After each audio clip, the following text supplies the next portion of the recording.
Bem-vindo ao primeiro episódio da nossa série Livros Express. Olha, a gente escolheu esse primeiro livro com todo carinho, a gente vai escolher todos com muito carinho, mas a gente queria dar um start, um começo para essa série com algo que realmente tocou muito a nossa vida. Nathalie, qual que é o livro que a gente vai falar hoje? Bel, o livro que a gente vai falar hoje é o livro Show Your Work, de Austin Kleon. Austin Kleon se chama um escritor que gosta de pintar.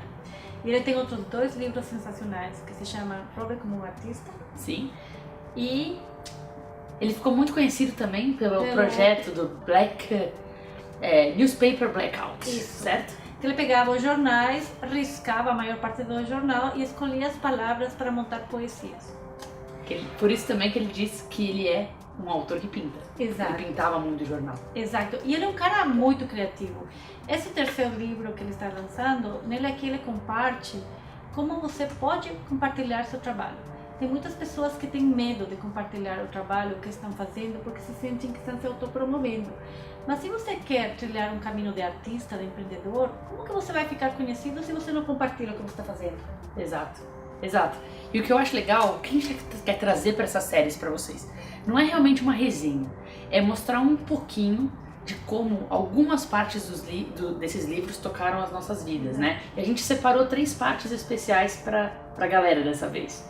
Bom, como vocês viram, é um livro diferente, é pequeno, mas é com muita sabedoria. O próprio formato já é diferente. Exato. Daqui a pouco a gente vai mostrar algumas sessões pra vocês. E a gente, dessas 3 que a gente separou, a primeira ideia, quando ele fala bastante de criatividade, tem uma parte que ele fala que você não tem que ser genial, né? Então, o que ele fala nessa parte, Nathalie?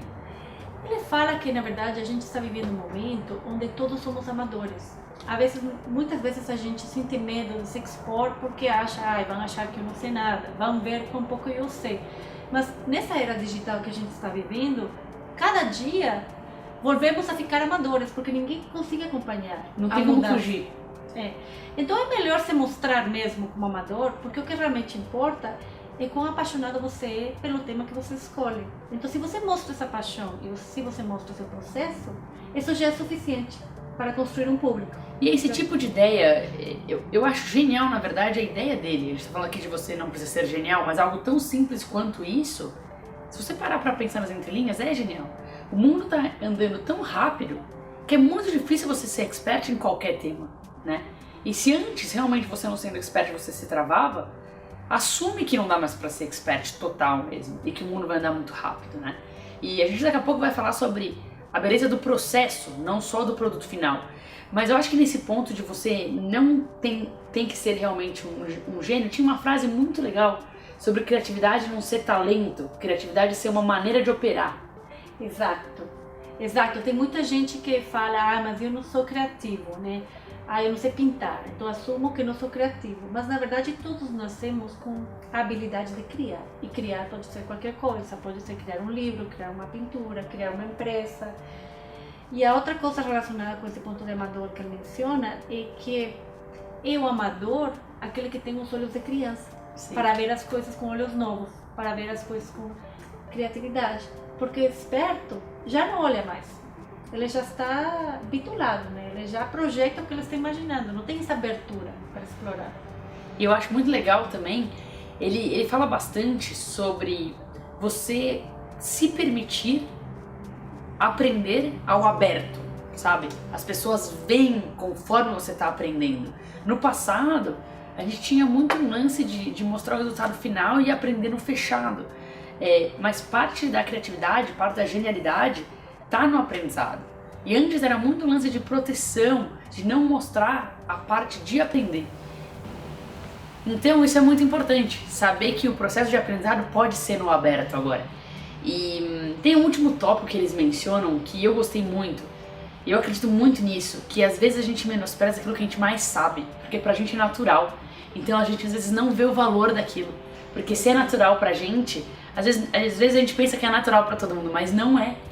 Então saber valorizar aquilo que é importante para os outros, por mais que talvez seja fácil para você, também pode ser uma maneira de alcançar aquela suposta genialidade, que nada mais é do que algo comum que você tem. Sim, e ele encerra esse capítulo com algo tão simples que a gente esquece muitas vezes, que é compartilhe o que você ama. E as pessoas que amam essas coisas vão te procurar. Esqueça do dinheiro, esqueça da fama. Simplesmente compartilhe o que você ama. E daí tudo vai fazer sentido. Show! Legal, então a gente falou um pouquinho sobre a falta da necessidade de ser realmente um gênio para conseguir criar as coisas. Tem um outro capítulo muito legal, que ele fala que você tem que pensar sobre o processo, não só sobre o produto final. Eu gosto muito disso, eu penso sobre isso há muito tempo. E tem algumas ideias bem legais, né, Nathalie? Exato, ele também fala como na era pré-digital era muito comum pensar que o artista ficava na escuridão por muito tempo e o público só via a obra final. Mas nessa era que a gente vive hoje em dia, com as mídias sociais e todas as ferramentas que a gente tem para compartilhar, as pessoas querem saber a história por trás da história, como você faz, você vai compartilhando o seu dia a dia. E isso é muito valioso porque às vezes o produto pode ser bom ou ruim no final, mas o que é importante é compartilhar o processo. Sim, eu acho legal também, às vezes o processo é mais importante do que o produto final. Até mesmo coisas que são da época antiga. Quando eu vou em alguns museus, eu fico me perguntando como que será que era o processo criativo dessa pessoa. Eu adoro aprender sobre processos criativos, porque, poxa, é muito legal ver algo que você finalizou e estava muito bem feito, ou então estava divertido, ou era diferente, mas como que foi feito? Aquilo é muito, muito importante para as pessoas. E até um paralelo, esse lance de processo, quando a gente pensa em criatividade, a gente pensa que é o contrário de processo. Muita gente pensa que criatividade é algo caótico com um monte de post-it, né? Pra mim, o que me abriu muita cabeça em relação à importância de processos, eu fiz um curso no Disney Institute, que é o instituto da Disney, e eles têm alguns cursos mostrando o jeito Disney de ver as coisas. Eu fiz um curso que era o jeito Disney de ver a criatividade e inovação. E era muito interessante, porque quase o curso todo era focado em processos, porque eles falavam que era uma maneira de realmente canalizar as ideias, senão é só energia dispersa. E aquilo mudou muito a minha cabeça, porque eu também via a criatividade muito como algo caótico. E o curso de criatividade da Disney falava muito em processo. Então isso foi muito legal de aprender e eu acho que ele menciona um pouco disso, né? Ele menciona que você tem que colocar o processo de compartilhar como um hábito diário. Então você diariamente vai compartilhando o que você vai aprendendo. E eu ainda não consegui. Como se você fosse documentar realmente a sua vida. O que você está fazendo. Mas tem muita gente que fica com medo de fazer isso, porque tem muita gente que só quer mostrar a imagem bonita, a imagem perfeita. Porque o processo às vezes é bonito e às vezes não é tão bonito, né? Ele tem uma coisa aqui muito legal, que é esse aqui. O processo é um pouco caótico. É bagunçado. É bagunçado. E não tenha medo de mostrar isso. Porque parte é o que faz interessante, o que faz rico. E mais importante ainda, Bel, é o que cria conexão com o teu público. Sim.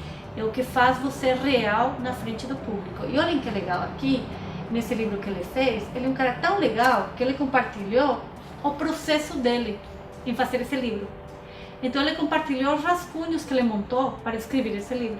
Ele realmente faz o que ele prega, que é muito bom para criar comunidades, criar conexões, né? Ele também mostrou, a gente vê nos livros, sempre tem uma bibliografia no final. Ele colocou uma bibliografia como todo mundo, mas ele colocou algo muito legal. Os livros são feitos de outros livros. Então é isso, né? Ninguém construi sozinho. Todo mundo é uma comunidade. E ele dá crédito para isso. E ele mostra o processo.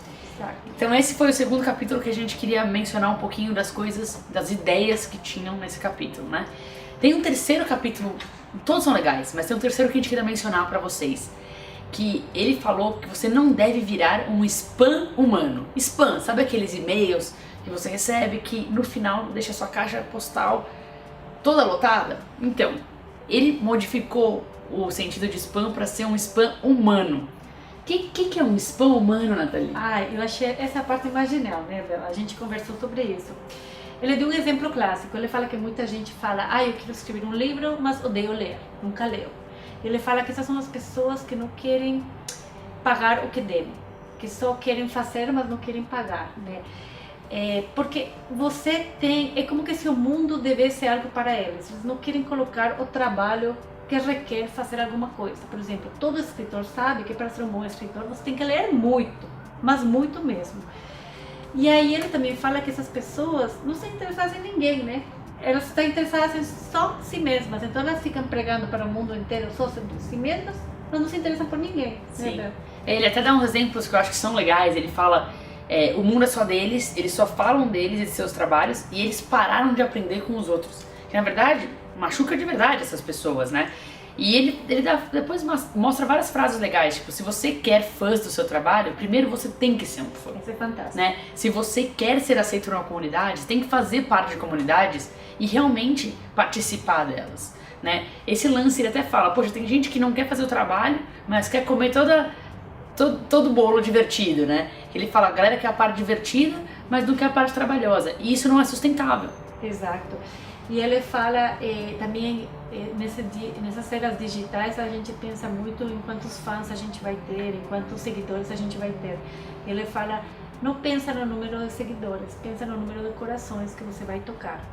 Exato. Isso eu achei muito legal. Eu gostei também desse ponto, que qualidade é muito mais importante do que quantidade, e que se você for um conector, né, um conectador, uma pessoa que conecta pessoas, você consegue gerar coisas muito mais fortes. Tipo, é muito melhor você ter 10 fãs conectados também entre eles, que você gera algo forte, do que 100 pessoas ao léu, né? Ele tava falando que não é só questão de números, é questão de qualidade e qualidade da conexão entre você e entre eles também. Sim, ele também adiciona que não se trata de seguir qualquer pessoa porque pelo o que essa pessoa pode te dar. Seguir as pessoas que você gosta mesmo do conteúdo delas. E você posta o conteúdo do qual você realmente se sente orgulhoso, o conteúdo que realmente mexe com você. Não se trata, novamente, de quantidade, é qualidade no final do dia. E eu acho que esse é o grande valor desse livro, né, Bel? Porque eu, que sou uma pessoa da geração, esqueci o nome, mas que sou acima dos 40, a gente falou muito disso, né? Para mim é muito difícil me expor no Facebook, por exemplo, porque não é uma mídia onde as pessoas... Parece autopromoção pra Muita você. autopromoção. E esse subtítulo, não no subtítulo, mas está dentro do livro, que ele fala que esse livro ele fez para pessoas que têm problema com autopromoção. E eu sou uma dessas pessoas. Eu tinha muita dificuldade em postar porque tinha medo de que me perceberam que estava me autopromovendo. E com esse livro eu aprendi que não preciso ter medo. Se eu sou genuína e compartilho o meu processo, quem gostar vai acompanhar e quem não gostar, paciência. A gente se mostrando, a gente vai correr esse risco. Sempre vai ter alguém que não gosta. Sim. Mas também, se você fugir do que você é pra agradar, esse risco é maior ainda. E se você não se mostra, como que alguém vai saber o que você está fazendo? Exato. Eu acho que até, pra finalizar, a frase com a qual ele termina o livro é bem legal, né? O que você sabe que realmente te empolga, vai lá e faz. Sem medo, faz. O que você sabe que te machuca, que te cansa, cai fora, né? Essa frase não é nem dele, ele menciona outras frases no livro, mas ele finaliza com essa e eu acho que sumariza bastante o livro como um todo, né? Exato. E claro, falando assim parece um ensinamento que é dificílimo de fazer e fácil de falar, mas no livro tem algumas dicas de como você realmente pode fazer isso, não só falar isso. Mas isso aí, essa é a nossa série Livros Express. Espero que você tenha gostado do Show Your Work. A razão pela qual a gente está falando o nome em inglês é porque ele ainda não foi traduzido aqui para o português. Era uma das razões pela qual a gente queria também trazer já o livro e os ensinamentos para vocês. E se tiverem qualquer ideia do próximo livro que a gente pode fazer, ou do que você achou desse livro, ou de sugestões que você vai ler de outras coisas que a gente pode trazer também, manda pra gente um e-mail para contato@fazinova.com.br. É isso aí.